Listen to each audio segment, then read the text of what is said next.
I'm just kind of tripping out on the silence here and the beauty of nature. It's late in the evening, 8:30. Just slept for the day, had a pretty good sleep, and I work again tonight. It's my last night of the week, and then I'm on my weekend starting tomorrow. And so just kind of enjoying the beauty of this area, Jasper National Park, and the awesome vantage point. I'm just a short, 15-minute walk from my apartments, which are other side of that hill there. But it's kind of a trip how you can see quite a bit from this area. The town of Jasper is other side of those trees in that valley. It's called Yellowhead Valley, smack in the middle of Jasper National Park in the Rocky Mountains here in Alberta, Canada. And off in the distance are a few remarkable features, you could say, or things to see in the park. So up on the top of that hill is the Jasper Tramway. Goes from the bottom of that mountain, not hill, from the bottom of that mountain up to the top, which is called the Whistler's Mountain. I'll go ahead and get a zoomed in shot on it. Alright, so there's the that little building is the top of the tramway. Pardon the shakiness on this camera once I zoom in. So you take the tramway up to the top there, and then you can do some more hiking around up to the peaks and get some really spectacular views of the park. And then over here, let's see, that there is called Mount Edith Cavell, and I went up there a few weeks ago. You drive out this windy road, and then you hike up to this really beautiful glacial lake that's at the base of that peak. And while we're standing there, we see an avalanche come down.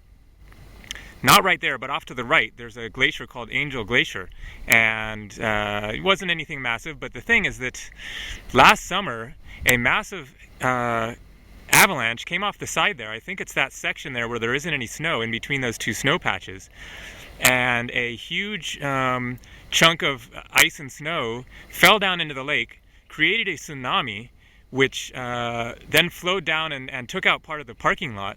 Fortunately, all of this happened early in the morning, around 5 in the morning, and so nobody was around and nobody was affected. But if that exact same thing had happened in the middle of the day, there would have been probably dozens of people dead, because people hike up there and then hang out at the base of the lake, and there would have been this massive wave coming down and then taking out cars in the parking lot and everything. So when we saw this little avalanche coming off there, then I was definitely, I got a video of it, and I was saying, okay, we better start going uphill a little bit just in case this thing gets worse.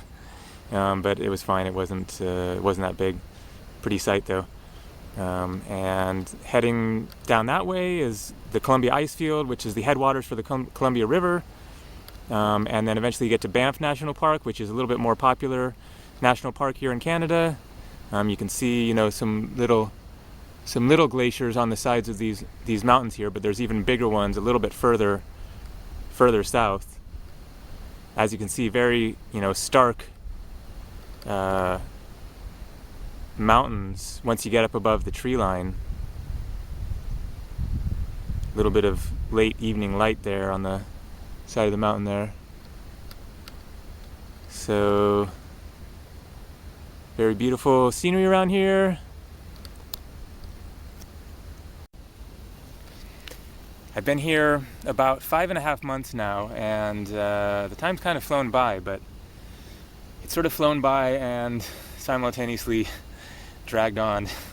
But I'm really ready to move on. Just I've been working the night shift this whole time, 40 hours a week working the night shift. I'm so totally done with it, and as incredibly beautiful as this area is, I'm ready to get out of this little valley in this tiny little town and see something different.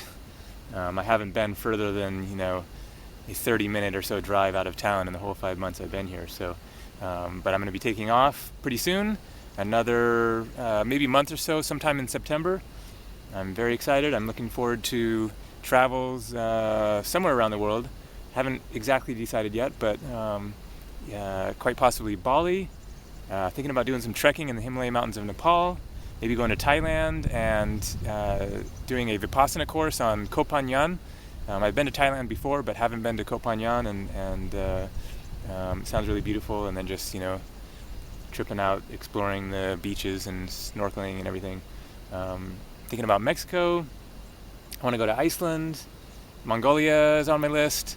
Spain, and walk the Camino de Santiago, which is a pilgrimage route that goes from the Pyrenees Mountains on the border of France and Spain, along the top of Spain to the tomb where one of the saints or one of the apostles is, I think it's Saint John, which I'm not actually sure if he's one of the apostles or anyways a Christian religious figure. But this walking pilgrimage route sounds really amazing. It takes like a month or something to do. So that's one thing I'd like to do. I won't want to do that in winter though. So I'd also like to go to Morocco.